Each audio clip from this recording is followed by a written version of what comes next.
It is another cold day up here in Wisconsin, and I have a few things we are going to get done in the kitchen today that I'm going to bring you along with. And for dinner later, we will be making a delicious, creamy, homemade potato soup. First thing this morning, you are seeing me throw together a simple dough for a sourdough boule. I fed my starter last night, right before bed, so it was nice and bubbly and ready for us this morning. For this boule, I am mixing 150 grams of active starter with 300 grams of water and giving that a little stir. Then adding in 500 grams of bread flour, about 12 to 15 grams of salt, and 20 grams of olive oil. Then I will just form this into a shaggy dough, cover it, and let it sit for about 30 to 40 minutes. After that time, we will start our stretch and folds, coming back to this about every 30 to 40 minutes and doing that about 3 to 4 times. And you can see by the last stretch and fold just how much more elastic and beautiful your dough will have come together. After that, we will cover this and let it sit and do its bulk rise for a majority of the day while we get started on a few other kitchen tasks.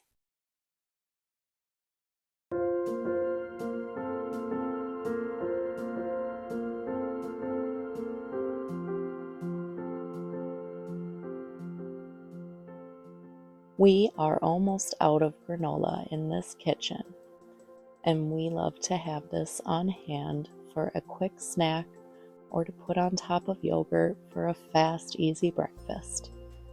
And if you haven't made your own granola, I highly encourage you to do so because it is so easy and cheap to make.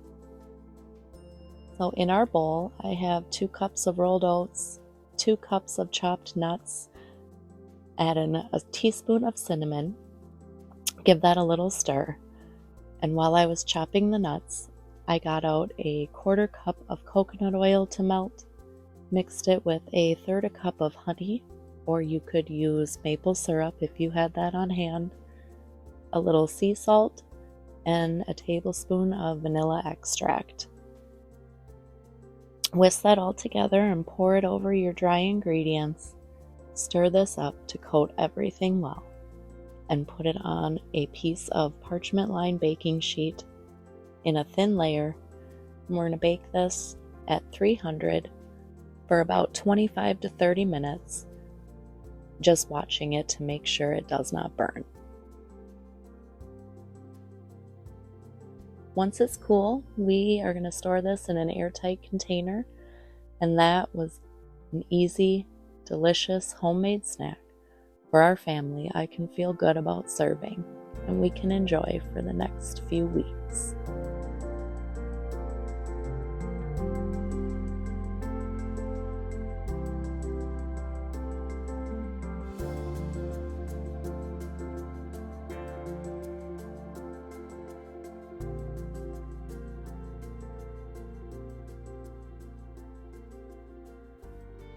So after a few more household chores and other things the day brought, it is now almost evening and time for dinner.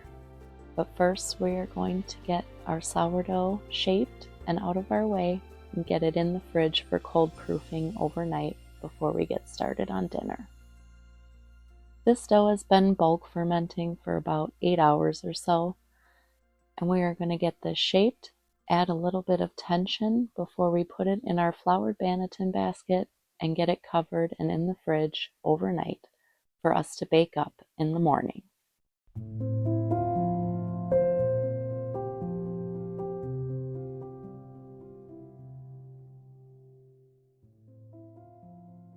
I am getting started on our potato soup for tonight's dinner.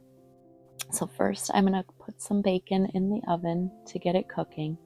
And I do this for a few reasons. It can be cooking while I prep the rest of our vegetables, and I also like to save all this good bacon grease for later cooking. I'm going to wash, peel, and dice up some carrots, celery, and an onion from our garden, and we are going to get these cooking in some of that bacon grease until they are nice and tender, making sure we season them with some salt and pepper. And while those are going, wash up some potatoes and start dicing them for the rest of this soup. Once our veggies are almost done, I like to add in a little bit of garlic and let that cook for a minute or so before we start our roux. I'm just going to add a little bit more bacon grease to make sure we have enough. Add in our flour and let that cook for a minute or two before we add in our chicken broth. I usually add a little bit of milk and sometimes towards the end some heavy cream if you want to make this soup a little more rich and creamy. While that broth was warming up, I finished dicing our potatoes to add into this soup and made sure we seasoned this well with some salt, pepper, garlic powder, onion powder, and I even add in a little poultry seasoning for extra flavor.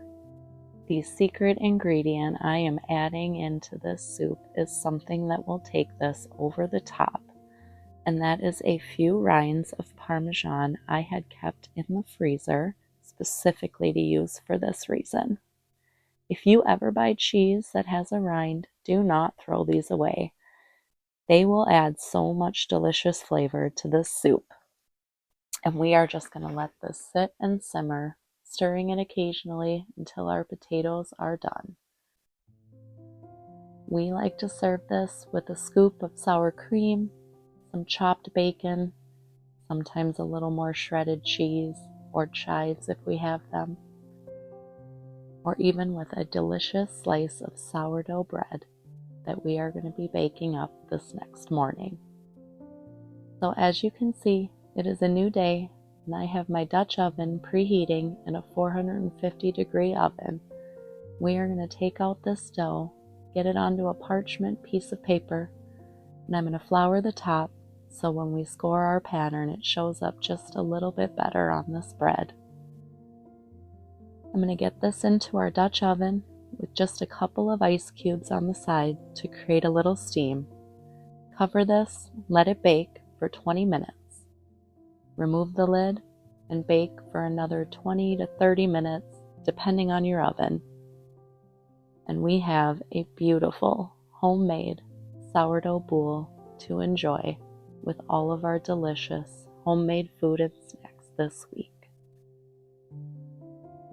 I want to thank you all for joining me once again in the kitchen today, and I hope you can join us for the next one.